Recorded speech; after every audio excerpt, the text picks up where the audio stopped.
Summer holidays வந்தாச்சு நம்ம GT Holidays வந்தாச்சு. GT Holidays, South India's #1 travel brand. Taste Daily. Taste the Daily. மகாராணிகளுக்கான மகத்தான ஆன்டிக் நகைகளின் சங்கமம் AMR சுமங்கலி ஜுவல்லர்ஸ் குகை மற்றும் 4 ரோடு சேலம். இந்த வாரத்துல தனுஷு மற்றும் மகர ராசிக்காரங்களுக்கு இந்த சனி பெயர்ச்சி எப்படி இருக்கும் அப்படிங்கறத பாத்திரலாமாங்கய்யா. தனுஷு ராசிக்கு அர்த்தாஷ்டம சனி நடக்குது. தனுஷு ராசி 4ஆம் இடத்துல 6 கிரகம் கூடுது. ரொம்ப ஜாக்கிரதையா இருக்கணும்.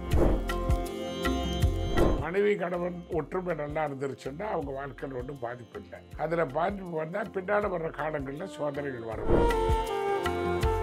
கோடான கோடி நட்சத்திரங்கள் வானமண்டலத்தில் இருந்தாலும் கூட 27 நட்சத்திரம் தான் மனித வாழ்க்கையை பாதிக்கக்கூடிய நட்சத்திரங்கள். சட்பலம் இல்லாமலோ குரு பார்வை இல்லாமலோ நட்சத்திரம் சந்திரனை அவமதிச்சோ ஒரு காரியம் நடந்தால் இந்த சனி பெயர்ச்சி காலத்துல அவங்களுடைய தொழில் உத்தியோகம் சார்ந்த விஷயங்கள் இது எப்படி இருக்கும்? 4ஆம் இடத்துக்குடைய சனி குரு பகவான் இப்போ 6ல் இருக்கார். இந்த குரு பெயர்ச்சி காலத்துல கொஞ்சம் ஹார்ட் ஒர்க் பண்ணாங்கன்னா இப்ப மகர ராசிக்காரங்களுக்கு தங்களுடைய தொழில் உத்தியோகம் சார்ந்த விஷயங்கள் இந்த சனி பெயர்ச்சி காலகட்டத்துல எந்த அளவுக்கு சாதகமா இருக்கும்? அவங்க எதிரையும் கொஞ்சம் சின்சியரா பாடுபட்டாங்கன்னா வாழ்க்கையில முன்னேறி வந்துருவாங்க. மகர ராசி பாதிக்கவே பாதிக்காது.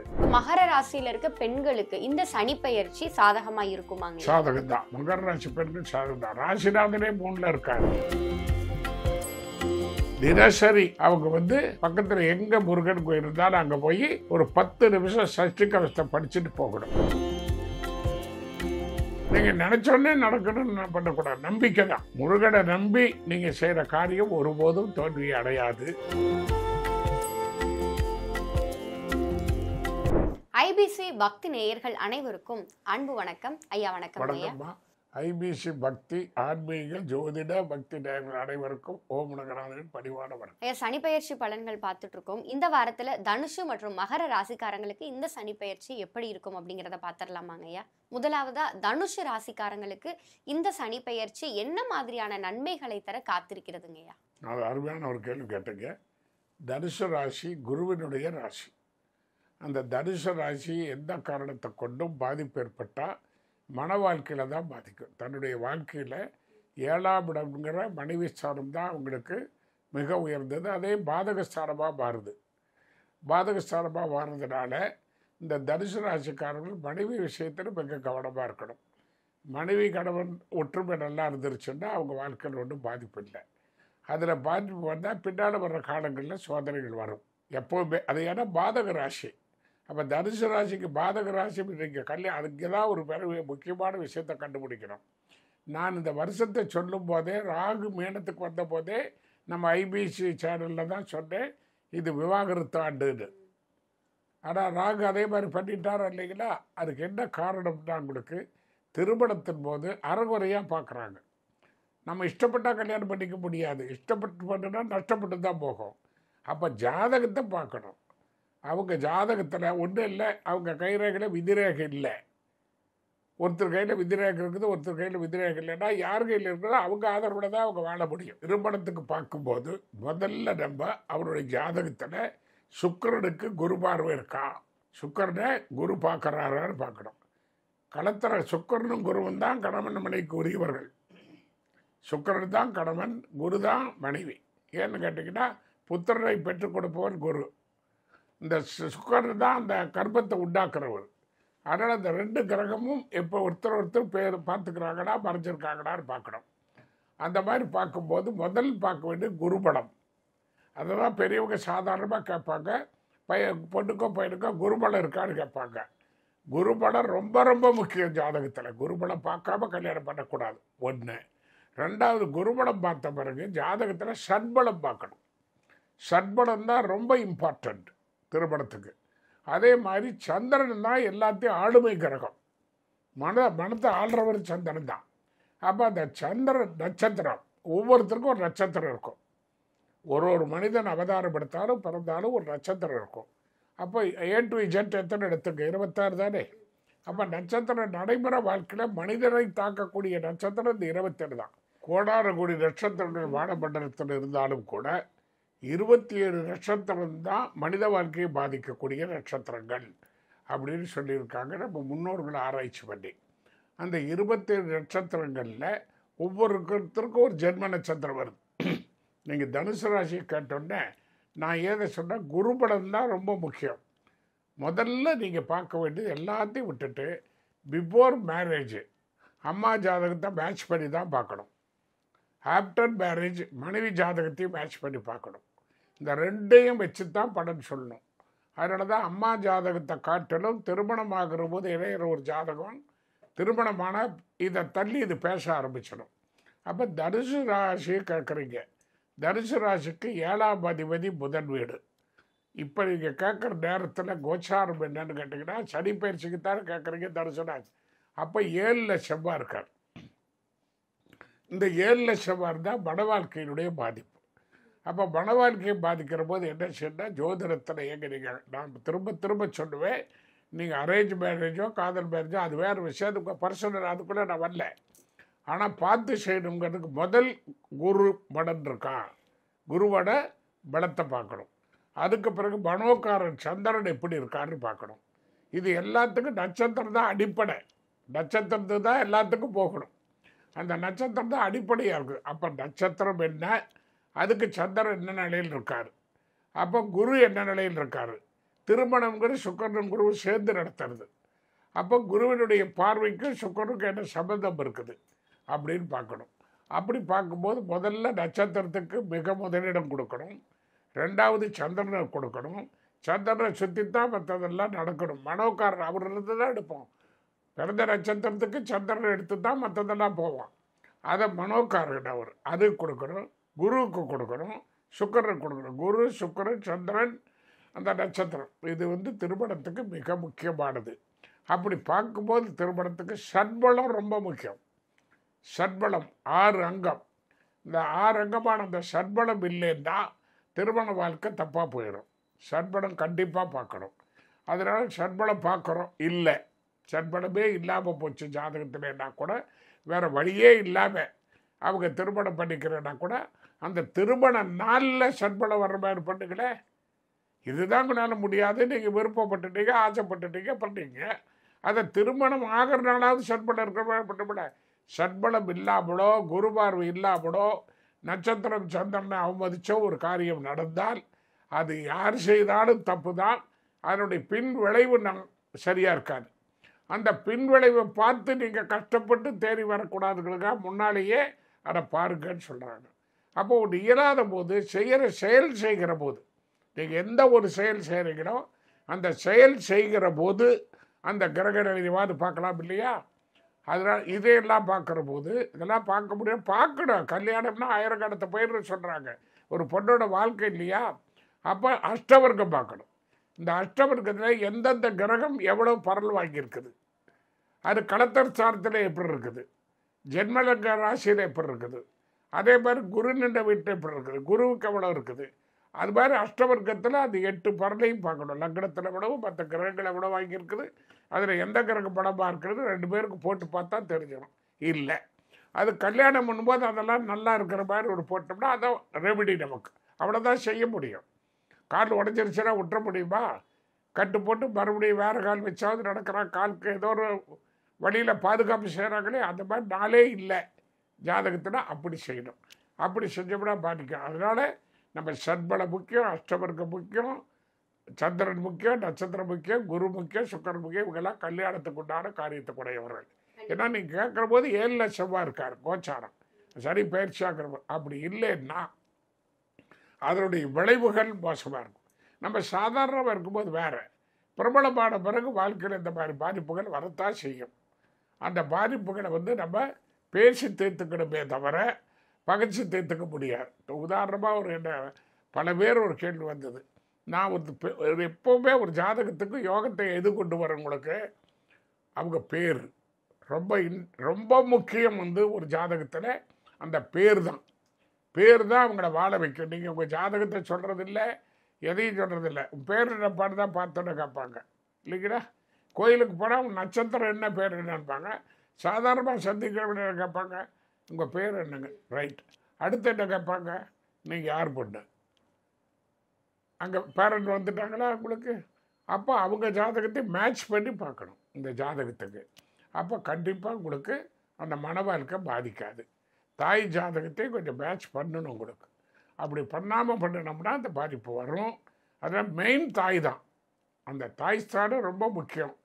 யாருடைய ஆசீர்வாதம் கிடைக்கிறதோ இல்லையோ, தாய் தகப்பனுடைய ஆசீர்வாதம் முக்கியம். நீங்கள் பாருங்கள், ஒரு குழந்தைய வளர்த்துறதுக்கு தாய்க்கு பெக்கிற வேலை மட்டும். ஆனால் அதை சமுதாயத்தில் கொண்டு வந்து தலை நிமிர்ந்து நிற்க வைக்கிற வேலை யாருடையது? அப்பாவுடையது. அப்போ அந்த அப்பா அம்மாவுக்கு விசுவாசம் இல்லாத ஒரு காரியம் செஞ்சால் எப்படி இருக்கும்? அதனால் அப்பா அம்மா பிள்ளை கெட்டு போட்டுன்னு சொல்லுவாங்களா? ஒன்று நடக்காமையே போனால் கூட பாதிப்பு இல்லை, நடந்து அவமானப்பட்டு கேவலப்பட்டு அசிங்கப்பட்டு போனால் தப்பு இல்லையா? அப்போ ஒரு பேர் வைக்கும் போதே அந்த பேர் வைக்கும் பேரை மட்டும் பார்க்கக்கூடாது. இந்த ஜாதகத்துக்கு இந்த பேர் வச்சா இவருடைய வாழ்க்கையில் முன்னேறி வரணும், பேர் புகழோடு இருக்கணும், பேர் பாதிக்கக்கூடாது, எஜுகேஷன் பாதிக்கக்கூடாது. நீங்கள் வரும்போதே 8வது 4வது படிச்சுட்டு வந்தால் நாங்கள் பொறுப்பு இல்லை. அப்போ கூட நீங்கள் வந்து அவங்க நாலேஜை வளர்த்துக்குவீங்க. ஏன்னா உங்களுக்கு அந்த எதிர்காலம் வருது இல்லையா? வரும்போது தானே உங்களுக்கு அக்கறை வந்துடும் வேலை படிக்கணும்னு. அப்போ வந்து உங்களுக்கு என்னன்னு கேட்டிங்கன்னா படிப்பு, அதை கொடுக்கறதும் பேர் தான். உங்கள் வாழ்க்கையில் புகழ்கள் எல்லாம் கொடுக்கறது பேர் தான். ஜாதகம் வந்து எப்போன்னா அந்த ஜாதகப்படி பேர் வைக்கணும். இப்போ நிறைய பார்த்தீங்கன்னா நியூமராலஜின்னு நிறைய பேர் வச்சோம்னா யாருக்கும் நியூமராலஜி படி வைக்கல, எல்லாமே ஜாதகப்படி தான். ஏன் நியூமராலஜி படி வைக்கலன்னா, நியூமராலஜி தட் இஸ் வெஸ்டர்ன் அஸ்ட்ராலஜின்னு நான் படப்பட சொல்லியிருக்கேன். நாம் இந்தியன், நாம் வந்து இங்கே இருக்கக்கூடிய நம்ம சாஸ்திரத்தைப்படி தான் வச்சுக்கணுமே தவிர, இப்போ நீங்கள் உதாரணமாக கேட்குறேன், பகவான் கிருஷ்ணனுக்கு நட்சத்திர நியூமராலஜி பார்த்தா பேர் வச்சாங்க, ராமனுக்கு நியூமராலஜி பார்த்தா பேர் வச்சாங்க, ஆதிசங்கருக்கு நியூமராலஜி பார்த்தா பேர் வச்சாங்க. சொல்லுங்க, பாரதியாருக்கு நியூமராலஜி பார்த்தா பேர் வச்சாங்க, திருவள்ளுவருக்கு நியூமராலஜி பார்த்தா வச்சாங்க. ஜாதக அமைப்பு தான் வேலை செய்யுமே தவிர நியூமராலஜிங்கிறது அது ஒரு அதோட இணைஞ்ச ஒன்று அப்படின்னு நம்ம கொண்டாந்துட்டோம். அந்த நியூமரன் சொல்கிறவங்களும் ஜாதகத்தோடு சேர்ந்து தான் சொல்லணுமே தவிர எண்கணிதத்தை மட்டும் தனியாக சொல்லி ஒருத்தரை உருவாக்கிடுவேன்னு சொன்னால் கண்டிப்பாக அது பொய்யாயிரும், அது நடக்காது. நான் இன்னாருக்கு சொன்னேன், நான் இந்த அளவு நான் எண்கணிதப்படி பேர் வச்சவளை உயர்ந்த நிலைக்கு வந்துட்டான்னு சொல்லவே முடியாது. ஒன்று தெரிஞ்சுக்க, ஜாதகப்படி வச்சா தான் வரும். இப்போ உதாரணமாக உங்களுக்கு தெரிய வேண்டான்னு நினச்சிருந்தாலும் சொல்லணும் பாருங்கள். உங்களுக்கு இப்போ தெரிய பரவலாக ஒரு விஷயம் நடந்தது ஏஆர் ரஹ்மானில் இல்லையா? நான் பேர் வைக்கும்போது அதை நான் பார்க்காமையே வச்சுருப்பேன். பேர் வைக்கும்போதே அவருடைய எதிர்காலம், புகழ், மன வாழ்க்கை, குழந்தைங்க எல்லாத்தையும் பார்த்து தானே வச்சுருப்பேன். நான் அவர்த மட்டும் இல்லை, அவங்க அம்மாவது சிஸ்டர்ஸுது எல்லாம் பார்த்து தானே வச்சேன். அப்போ இவ்வளோ பெரிய பிரச்சனையும் புஸ்வானமாக போச்சா இல்லையா? ஏதாவது பிரபலமாச்சா? சாமிசான்னு பேசுகிறாங்க இல்லையா? அதெல்லாம் பேர் வைக்கும்போதே நாங்கள் பார்ப்போம். நான் பேர் வச்சு யார் வாழ்க்கையில் அந்த மாதிரி பாதிப்பெல்லாம் வராது. வீடுன்றது தான் கொஞ்சம் பிரச்சனைகள் வரும், கொஞ்சம் குழப்பங்கள் வருது, அவங்க பேசி தீர்த்துக்குவாங்க. அப்படி இப்போ 7 லட்சமாக இருக்கிற போது தனுசு ராசிக்காரர் என்ன பண்ணணும்? மன வாழ்க்கையில் கவனமாக இருக்கணும். இதுக்கு தான் இதை சொல்ல வந்தேங்களுக்கு. அப்போ என்னன்னா, ஒரு பேர் தான் ஒருத்தரை வாழ வைக்கும். இந்த பேர் வாழ வைக்கும். ரெண்டாவது அடுத்த ஃபஸ்ட்டு பேர், செகண்ட் அவங்க இருக்கிற வீடு, அந்த 2 தான் அவங்க இருக்கிற இடம். பேரும் இருப்பிடமும் தான் அவங்களுக்கு வாழ்வு கொடுக்கும். முதல்ல உங்கள் பேர் என்னன்னு பாங்க, நெக்ஸ்ட் என்ன பண்ணுவாங்க, நீங்கள் எங்கே இருக்கிறீங்க, நான் அந்த மாதிரி இந்த அட்ரஸில் இருக்கிறேன், இதை தானே சொல்லுவீங்க. நான் அந்த விருச்சக லக்னம், கடகராசி, ஆயில் நட்சத்திரம்லாம் சொல்லுவீங்களா? அப்போ இது 2 இம்பார்ட்டன்ட் நடைமுறையில் இருக்கிறது. இதுக்கு தான் வைப்ரேஷன் அதிகம். அப்போ அதை நாம் என்ன செய்யணும்? அதை ஜாதகப்படி செய்யணும், ஜாதகப்படி பண்ணணும். அதை விட்டு நம்ம சௌகரியப்படி வைக்கிறது. சில பேர் 10 பொருத்து பார்க்கக்கூடாது இருக்கிறாங்க. 10 பொருத்து நீங்களும் நானும் கொண்டாந்ததில்லை, மிருக மகரிஷி சொன்னது. 10 பொருத்து தான் முதல்ல அத்தாரிட்டி, அதுக்கப்புறம் தான் ஜாதகத்துக்குள்ளே வர முடியும். ஒரு குழந்தை பிறந்ததுன்னா பூலோகத்தில் வந்து சூரிய ஒளி பட்ட தொப்பல் கொடி வெட்ட பிறகு சூரிய ஒளி பட்ட பிறகு தான் லக்னம். அது வயிற்றுக்குள்ளேயே இருக்கும்போது லக்னம் கிடையாது. அப்போ வெளி உலகத்துக்கு வந்து தொப்புக்களை வெட்ட பிறகு தான் லக்னம், ராசி எல்லாம் வரும். அப்போ தனுசுக்கு இந்த நேரத்தில் எல்லா ராசிகளும் தெரிஞ்சுக்க வேண்டியது என்னென்னா, மன வாழ்க்கையில் பாதிப்பு வரா. தப்பாக போச்சு, சரியாக இல்லாமல் பண்ணிட்டீங்கன்னு வச்சுங்க, அதை அட்ஜஸ்ட் பண்ணி திருத்தி கொண்டு போகணுமே தவிர விளைவிக்கிறதோ அல்லது விவகாரம் பண்ணிக்கிறதோ தப்பு. இப்போ நீங்கள் ஒரு பொண்ணு விவாகரத்தை பண்ணிக்கிறாங்க, வெளியில் போகிறாங்க, இன்னொரு கல்யாணம் பண்ணிக்கிறாங்களே வச்சுங்க, எல்லாருக்கும் தெரியுமா அது? பாரு, இன்னார் பொண்டாட்டி இவங்க கூட போகிறாங்களேன்பாங்க. பழி சொல்கிறதுக்கு தான் உலகம் காத்துக்கிட்டு இருக்கோம். முன்னால் விட்டு சொல்ல மாட்டாங்க, பின்னாடி நம்மளை ஒரு 4 நாள் கணவன் இல்லைன்னாலே என்னாவோ என்ன பண்ணாலும் ஏதோ கனவை விட்டுட்டு போயிட்டான்பாங்க. ஏதோ புருஷன் பண்ணாட்டுக்குள்ள ஒரு மனத்தாபம் இருக்கு, இன்றைக்கெல்லாம் நாளைக்கு சேர்த்துக்குவாங்க. அதை பேசக்கூடாது. அது மாதிரி பேசுறதெல்லாம் தான் தவறான பழக்கம். அது இந்த 7 செவ்வாய் இருக்கிற போது அதெல்லாம் வரும். திருமண வாழ்க்கையை பற்றி, மன வாழ்க்கையை பற்றி நிறைய விஷயங்கள் தனுஷ் ராசிக்காரங்களுக்கு சொன்னீங்கய்யா. இந்த சனி பெயர்ச்சி காலத்தில் அவங்களுடைய தொழில், உத்தியோகம் சார்ந்த விஷயங்கள் இது எப்படி இருக்கும்? தனுசு ராசிக்கு இப்போ அர்த்தாஷ்டம சனி நடக்குது. நாளுக்கு வந்துட்டாருன்னா இது அர்த்தாஷ்டம சனி சுகச்சாரம். தனுசு ராசி 4ஆம் இடத்துல 6 கிரகம் கூடுது. ரொம்ப ஜாக்கிரதையாக இருக்கணும். இவங்களுக்கு இவங்க வாழ்க்கையில் பார்க்குற போது முதல் தனுசு ராசிக்கு என்ன பார்க்கணும்னா, அவங்க காரியம் ஏதாவது சந்திராஷ்டமத்தில் பண்ணியிருக்காங்களா. கல்யாணம் சந்திராஷ்டமத்தில் பண்ணியிருந்தாங்கன்னா நம்ம ஒன்றும் விமோசனமே தேட முடியாது. அந்த கஷ்டத்தை அவங்க தானே தப்பு பண்ணாங்க, அவங்க அனுபவிச்சு தான் தீரணும், வேறு வழி இல்லை. அவங்க தான் சந்திராஷ்டமம் கூடாதுங்கிறமில்ல. அப்போ தனுசு ரிஷபராசியை கல்யாணம் பண்ணால் பாதிப்பாங்க. சிலது அனுகுலக சந்திராஷ்டமம்னு சொல்லுவாங்க. அனுகுலக சந்திராஷ்டமம்னா இப்போ செவ்வாய் உங்களுக்கு மேசத்தில் இருக்காரு, அவருக்கு விருச்சகம் அவர் வீடு, ஒரு கிரகத்து வீடு, அந்த மாதிரி சொல்லுவாங்க. சந்திராஷ்டமம் தான். அதுக்கெல்லாம் ஆறுதலெல்லாம் ஒன்று சொல்கிறது தேவையில்லாத. நம்ம அவங்களுக்கு ஒரு ஆறுதலுக்கு ஜோசியம் சொல்கிறது. ஜோதிடம் என்பது அவங்கள வாழ வைக்க சொல்வது. ஜோதிடம் அவங்க வாழ்வுக்காக சொல்வது. அந்த வழிகாட்டுற கை காட்டி காற்றுல திரும்பிக்கிச்சுன்னா வேற ஒரு காட்டிடாதா? எப்படி கை காட்டி பின் பாயிண்டில் காட்டு கடலில் போய்கிட்டு இருக்கிறீங்க, அந்த கப்பலுக்கு திசை காட்டுற கருவி மாற்றி காட்டுறதுனா எங்கே போய் சேருவாங்க. அப்போ திசை எப்படி கப்பலில் போகிறவனுக்கு கைகாட்டி திசை அறிவிக்கு முக்கியமோ, அந்த காம்பஸ் முக்கியமோ, அது மாதிரி மனித வாழ்க்கையினுடைய பிரகாசத்தையும் அவர்களுக்கு வரக்கூடிய கஷ்டத்திலிருந்து காப்பாற்றவும், அவர்களுக்குள்ளதை சொல்லி முன்னேற்றத்துக்கு வழி சொல்லவும் ஜோதிடம் ஒன்றில் தான் வழி இருக்குதே தவிர வேறு எதுவும் இல்லை. அதனால தான் ஜோதிடத்தை வேதத்தின் கண்ணுண்டாங்க. ஐயா, இப்போ இந்த தனுஷ் ராசிக்காரங்க இந்த சனிப்பெயர்ச்சி காலத்துல மாணவர்கள், இளைஞர்கள் அப்படின்னா அவங்களுக்கு படிப்பு சார்ந்த விஷயங்கள் அது எப்படி இருக்கும்? எப்பவுமே படிப்பு 4ஆம் இடம் தான். உயர் படிப்பு 9ஆம் இடம். இப்போ 4ஆம் இடத்தோடும் 9ஆம் இடத்தோடு சேர்ந்து தான் இருக்கு. 4ஆம் இடத்தோடு குரு, அவர் எங்கே இருக்கிறாரு? உங்களுக்கு தனுசுக்கு 6ல் இருக்கார்.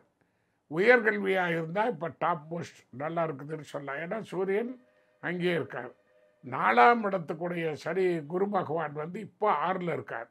இந்த குரு பயிற்சி காலத்தில் கொஞ்சம் ஹார்ட் ஒர்க் பண்ணாங்கன்னா அடுத்து குரு மாறணும்னா அவங்களுக்கு அந்த இதெல்லாம் கிடைச்சிடும். ஐயா, இந்த சனிப்பெயர்ச்சி காலத்துல தனுஷ் ராசியில இருக்க பெண்களுக்கு எப்படி இருக்குங்க ஐயா? இது பெண்களுக்கு தான் 7 செவ்வாய் இருக்கிறதுனால மிக கவனமாக இருக்கணும். ஆரோக்கியத்தில் கொஞ்சம் கவனம் செலுத்தணும். பொருளாதாரத்தில் ஒன்றும் பெரிய பாதிப்பு வராது. அந்த பொருளாதாரத்தில் எப்போ பாதிப்பு வருதா, பூர்வீகத்தில் அப்பா வாங்கி கொடுத்த சொத்தோ அம்மா வாங்கி கொடுத்த சொத்தோ அப்படி ஏதாவது தான் அதை விற்றுட்டா அவங்களுக்கு கஷ்டம் வரும். அதை வச்சு படைச்சா தனுசு ராசிக்கு முன்னோர்கள் கொடுத்த சொத்தை வச்சு படைச்சா அவங்களுக்கு தரித்திரமே வராது. மேலே மேலே மேலே மேலே வளர்ந்துக்கிட்டு தான் போவாங்க. அதை விற்றுட்டாங்கன்னா திரும்ப அந்த அதிர்ஷ்டம் கிடைக்காது. ஏன்னா அப்பா அம்மா பிள்ளை எந்த நல்ல மனசோட வாங்கி கொடுக்குறாங்களோ அதை இவங்களே போய் வாங்கினா கூட வராது. அதனால அவங்க அந்த சொத்தை அடிக்காமல் வச்சுருந்தாங்கன்னா அவங்களுக்கு நல்ல எதிர்காலம் இருக்கும். சந்திராஷ்டமத்தில் கல்யாணம் பண்ணியிருந்தாங்கன்னா கொஞ்சம் பாதிக்கும். இப்ப தனுஷ் ராசிக்காரங்களுக்கு இந்த சனிப்பெயர்ச்சி காலகட்டத்துல பொருளாதாரம் மற்றும் பண வரவு சார்ந்த விஷயங்கள் எப்படி இருக்குங்க? நடுத்தரமா இருக்கும், ஏற்றதாழ்வு இல்லாமல் இருக்கும். அவங்க தேவைக்கு குறையாது, ரொம்ப ஓவரா தேவைக்கு வராது. இப்ப உடல் நலம் சார்ந்த விஷயங்கள் எதுலாம் அவங்க கொஞ்சம் கவனமாகவும் எச்சரிக்கையாக? 10 வயசா அவங்க பேக் போன் விஷயத்துல கவனமா இருக்கணும். 2வது ராத்திரி பயணங்கள் செய்யக்கூடாது. வேளை கரெக்டாக சாப்பிடணும். கண்டிப்பாக இந்த பாதிப்பு இல்லாமல் இருக்கணும். பகலில் தூங்குற பழக்கத்தை விட்டுடணும். தனுசு ராசிக்காரங்களுக்கு இந்த சனிப்பெயர்ச்சி பலன் சார்ந்த நிறைய விஷயங்களை சொன்னீங்க. இப்போ இந்த சனிப்பெயர்ச்சி அவங்க தனக்கு சாதகமான ஒரு விஷயமா மாத்திக்கணும் அப்படின்னு சொன்னா அவங்க செய்ய வேண்டிய பரிகாரம், வணங்க வேண்டிய தெய்வம் அப்படின்னா அது யாருங்க ஐயா? தனுசு ராசி எல்லாத்துக்கும் குருதான் அதிபதி. தனுசு ராசியோட அதிபதி குரு தான். அவருக்கு யோகஸ்தான அதிபதி முருகன் தான். தனுசுக்கும் முருகன் தான், யோகஸ்தானமான மேசத்துக்கும் முருகன் தான். அதனால் முருகனுடைய வழிபாடு தான் அவங்களுக்கு உயர்ந்தது. தினசரி அவங்க பக்கத்தில் எங்கே முருகன் இருந்தாலும் அங்கே போய் ஒரு 10 நிமிஷம் சஷ்டி கவசத்தை படிச்சுட்டு போகணும். இப்போ உங்களுக்கு வேல்மாறல்னு ஒன்று இருக்கு, தெரியலைங்களா? ஆமாங்க, வேல்மாறல் படிச்சா கூட போதும். ஐயா, நம்ம ஐபிசி பக்தியில இப்ப நம்ம சமீபத்துல வேல்மாறல் ரிலீஸ் பண்ணிருக்கோங்க ஐயா. அப்படிங்களா? வேல்மாறல் ரொம்ப பவர்ஃபுல். உங்களுக்கு வேல்மாறல் காதுல கேட்டாலே போதும், படிக்கணும்னு கூட அவசியம் இல்லை. வேல்மாறன் சவுண்டு காதில் கேட்டாலே போதும். காதில் கேட்டாலே போதுன்னா வாய் வழியாக படித்தா எப்படி இருக்கும்? அது வந்து பாலும் தேனும் கலந்த மாதிரி இருக்கும். வேல்மாறல் தான் இந்த காலகட்டத்துக்கு வேல்மாறல் தான் முக்கியம். சனி மீனத்தில் சஞ்சாரம் பண்ணுற 2.5 வருஷமும். இந்த 2.5 வருஷமும் கண்டிப்பாக தினசரி வேல்மாறல் கேட்கணும் அல்லது வேல்மாறல் படிக்கணும். அப்ப தனுசு ராசிக்காரங்களுக்கான மிகச்சிறந்த பரிகாரம் அப்படின்னு சொன்னா முருகரை வணங்கி தினமும் 12 ராசிக்கும் வேல்மாறல் தான், ஒரு ராசிக்கு இல்லை. ஏன்னா சனி வந்து எங்க குரு வீட்டுக்கெல்லாம் போயிருக்கார். குரு முருகன் தானே, அது தெரியும் உங்களுக்கு. முருகனை கும்பிட்டா ஒன்றும் அதுக்கு மேலே இல்லை. தான் கலியுக தெய்வம்னு சொல்லிட்டு கூப்பிட்டா வரக்கூடியது. வேல்மாறல் எதுக்குன்னு கேட்டீங்கன்னா, நம்ம எதிரிகள், ஏவல், பில்லி, சூன்யம், சத்துரு, பகை எல்லாத்தையும் அடித்து தூள் கிடப்பிடும். ஏன்னா வேல் சக்தி கிட்ட வாங்குறாரு, இங்கே வந்து யுத்தம் பண்ணுறாரு. அப்போ வேல் வாங்கும்போது நீங்கள் போயிருக்கீங்களா அந்த கோயிலுக்கு? வேல் வாங்கும்போது அப்படியே அந்த வேல் கொடுத்தா வேர்த்து கொட்டும், சாமிக்கு முகம் மாறும், வேர்த்து கொட்டும். அங்கேருந்து வாங்கிட்டு அவ்வளோ உஷ்டம். ஆமாம், என்னங்க சிக்கல் சிங்கார வேலன், சிக்கல் சிங்கார வேலன் அந்த வேர்வு அப்படியே கொட்டும் அவர் மேலே. அப்போ இயற்கையினுடைய அம்சம் இல்லையா? இதை சொல்லும்போது உங்களுக்கு ஒரு ரகசியம் சொல்லலாம். என்கிட்ட கேட்க வேல்மாறல் படித்தா மட்டும் முன்னேறிடுவாங்கடா அப்படின்னு ஒரு கேள்வி கேட்பாங்க. அகராதிக்கு எவ்வளவோ பேர் கேட்பாங்க. அகராதி வேற, அகராதி வேற, அவதாரம் வேற, அவதாரம் வேற. அப்போ நான் சொன்னேன் 21/9/1995 ஒரு சம்பவம் நடந்தது. உங்களுக்கு ஞாபகம் இருக்கா? யாருக்காவது ஞாபகம் இருக்கா சொல்லுங்க. விநாயகர் பால் குடிச்சார் ஒரு செய்தி பரவுச்சு. 21/9/1995 காலையில் 9 மணிக்கு விநாயகர் பால் குடிச்சாரு ஒரு செய்தி பரவுச்சு. உலகம் பூரா இருக்கிற விநாயகருக்கு பால் கொடுத்து பார்த்தாங்க. விஞ்ஞானிகள் பேசுகிறாங்க, சயின்டிஸ்ட் பேசுகிறாங்க, ஆராய்ச்சியாளர்கள் பேசுகிறாங்க. யார் பேசியும் ஒன்றும் நடக்கல. அது விநாயகர் பால் குடிச்சாருங்கிறது எல்லாம் உலகம் பூரா, இன்டர்நேஷ்னல் லெவலில் எல்லா இடத்துலையும் இருக்கிற விநாயகர் சிலையும் பாலை தும்பிக்கை கிட்ட கொண்டு போனால் பாலை காணும். அப்போ கடவுள் எப்படி வருவார் உங்களுக்கு? அவர் ஏதோ ஒரு ரூபத்தில் வருவார், தேவதா மனுஷ ரூபேன்னு. அப்போ இறைவன் இருக்கிறார் இல்லையா? அந்த நம்பிக்கை எப்படி, இது சத்தியமானு நீங்கள் விசாரிச்சு பாருங்களே. அந்த மாதிரி ஒரு சம்பவம் நடந்துதான்னு பாருங்களே, விசாரிச்சு பாருங்க, யாரையாவது கேட்டு பாருங்க. 21/2/1995 விநாயகர் பால் குடிச்சாரான்னு கேட்டு பாருங்க. அப்போ கடவுள் இருக்கிறான்னு இது ஒரு சாட்சி போதாதா? ஆனால் அதே நேரத்தில் உங்களுக்கு அதுக்கு அது மாதிரி வேல், என்னங்க வேல்மாறல் படிச்சீங்கன்னா எப்படி விநாயகர் பால் குடிச்சாரோ அது மாதிரி உங்களுக்கு முருகன் தெரிவார். என்னங்க எங்க எம்ஜிஆர் இருந்துட்டு ஒரு மரத்தில் எம்ஜிஆர் மாதிரியே தெரியுதுன்னாங்க இல்லையா? மாட்டு கண்ணில் எம்ஜிஆர் தெரிஞ்சாருன்னா நம்புவீங்களா? தெரிஞ்சது பார்த்த வச்சோன்னா எல்லாரும் தான் பார்த்தாங்க. பொய் சொல்கிறான்னு விநாயகர் பால் குடிச்சது பொய்னாங்க. அப்போ அது என்னன்னு கேட்டீங்கன்னா நம்பிக்கை. நம்புறவனுக்கு காட்சி கொடுப்பாரு, நம்பாதவனுக்கு காட்சி கொடுக்க மாட்டாரு. உங்களுக்கு நம்பிக்கை இல்லாட்டி போகுது, நம்பரோட கெடுக்காம இருந்தீங்கன்னா அதே பெரிய புண்ணியம். அதனால வேல்மாறல் தினசரி படிக்கலாம். 12 ராசிக்காரர்களும், இந்த ராசி அந்த ராசியில் 12 ராசிக்காரர்களும் படிக்கலாம், 27 நட்சத்திரக்காரர்களும் படிக்கலாம்.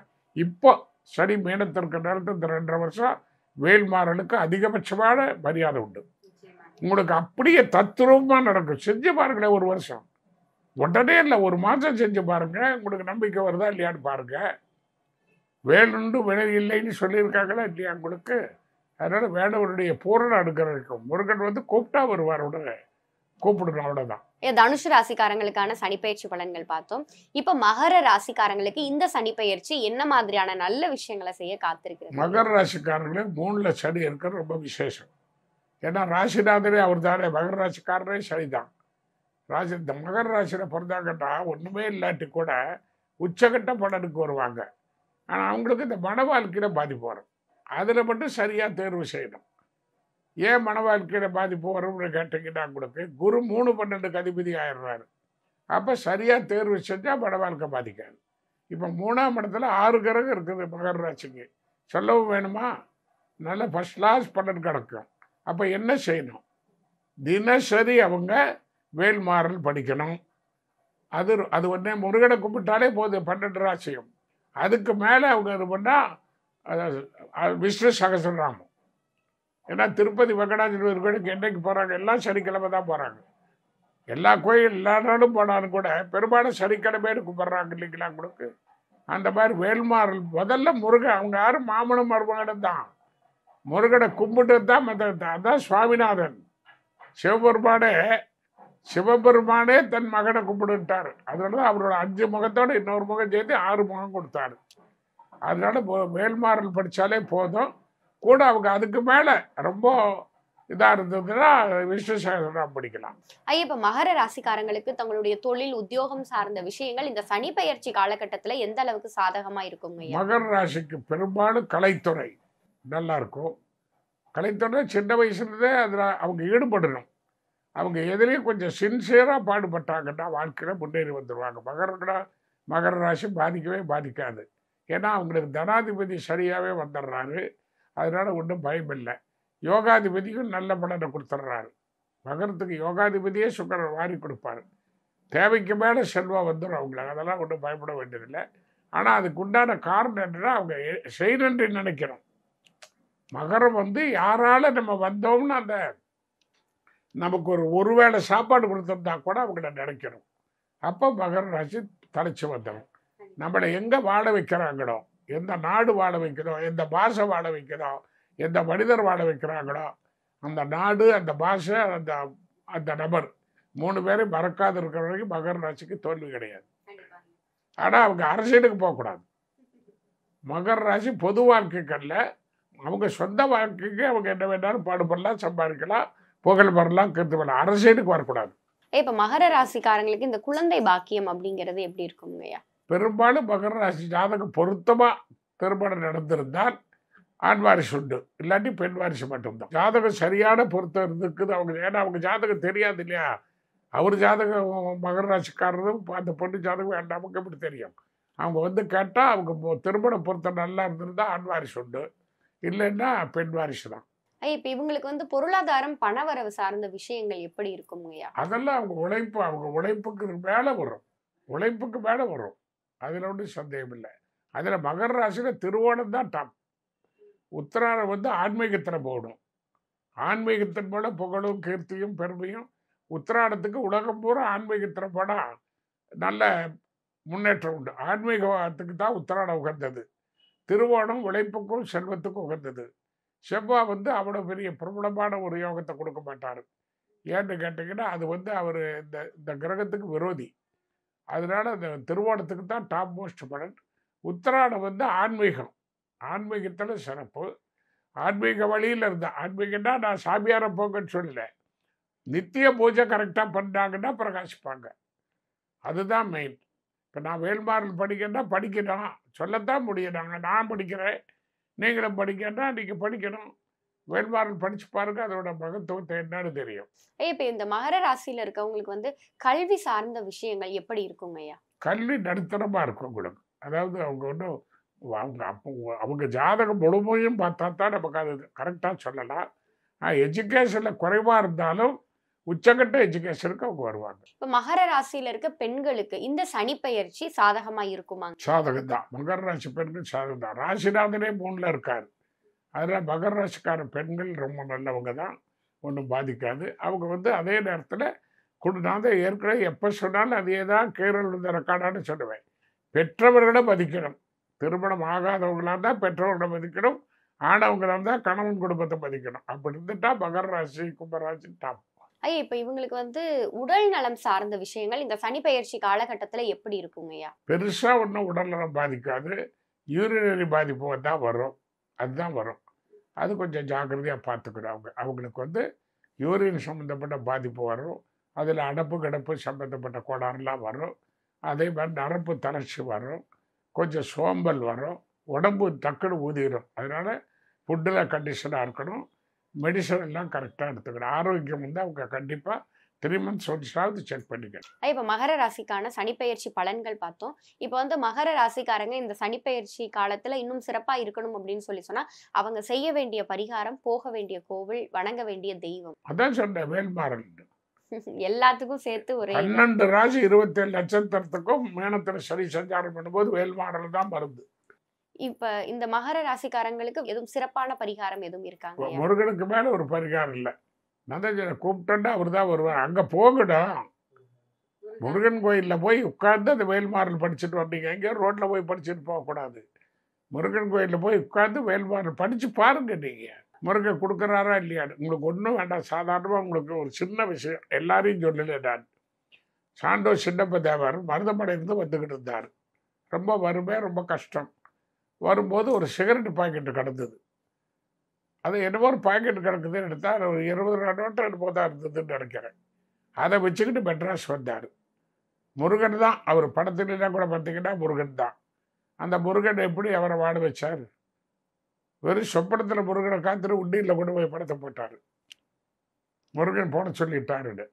முருக பக்தர் ஒரு நாளும் தோற்று போக போகிறதில்லை. அதில் பயப்படவே வேண்டியதில்லை. நீங்கள் ஏன்னா நீங்கள் யாரை கும்பிட்டாலும் முருகன்கிட்ட வரும். இப்போ ஒரு பாடலே சொல்லியிருக்காங்கல்ல, 4 என் செய்யும் விடைதான் என் செய்யும் கோல் என் செய்யும் கொடும் கூற்றென் செய்யும் குமரேசன் இருந்தாலும் சதங்கையும் தண்டையும் சிலம்பும் எனக்கு முன்னே தோன்றினேன் அப்படின்னா என்ன அர்த்தங்க? அதெல்லாம் தோன்ற அளவுக்கு அவரை கும்பிடுறோம். நீங்கள் நினச்சோடனே நடக்கணும்னு பண்ணக்கூடாது. நம்பிக்கை தான். முருகனை நம்பி நீங்கள் செய்கிற காரியம் ஒருபோதும் தோல்வியை அடையாது. அது முருகன் தான். ஏன்னா அங்கே அவிட்ட நட்சத்திரம் செவ்வாயுடைய இது இருக்குது மகரத்தில். அதனால அவிட்ட நட்சத்திரம் இருக்கிற வீடு எந்த வீடாக இருந்தாலும் அவங்க முருகன் தான். அந்த முருகன் தான் யோகாதிபதியே. யோகத்தை அவர் தான் செய்கிற. அவிட்ட நட்சத்திரம் அங்கே உச்சமாவார். செவ்வாய் கிரகம் மகரத்தில் உச்சமாகும். அதனால யோகா அது இருந்ததுன்னா 5ஆம் இடத்தம் சுக்கிரன் தானாக கொடுப்பாரு. இன்னும் ஒரு பெரிய விசேஷம் இருக்கிற வள்ளி கல்யாணம் பார்க்கணும். திருச்செந்தூரில் வள்ளி கல்யாணம் பார்த்தாரா என்ன அபூர்வம், என்ன அபரிமிதமாக இருக்கும் தெரியுங்களா? திருச்செந்தூரில் வள்ளி கல்யாணம் பார்த்துட்டாங்கன்னா இந்த ஜென்மம் முழுக்க உங்களுக்கு தரித்திரமும் கஷ்டம் வராது. உங்களுக்கு வள்ளிக்கு நடக்கிற கல்யாணம் அவ்வளவு அற்புதமாக நடக்கும். தனுஷ் ராசிக்காரங்களுக்கும் மகர ராசிக்காரங்களுக்கும் இந்த சனிப்பெயர்ச்சி காலத்திற்கான பலன்கள் எப்படி இருக்கும் அப்படிங்கிற மாதிரியான பல விஷயங்களை எங்களோடும் எங்க நேயர்களோடும் பகிர்ந்து கொண்டதற்கு உங்களுக்கு இந்த நேரத்துல நன்றி சொல்லிக்கிறோம். நன்றி, வணக்கம்மா. சம்மர் ஹாலிடேஸ் வந்தாச்சு, நம்ம ஜிடி ஹாலிடேஸும் வந்தாச்சு. GT holidays, South India's #1 travel brand. Taste Daily. Taste the Daily. மகாராணிகளுக்கான மகத்தான ஆன்டிக் நகைகளின் சங்கமம் AMR சுமங்கலி ஜுவல்லர்ஸ் குகை மற்றும் 4 ரோடு சேலம்.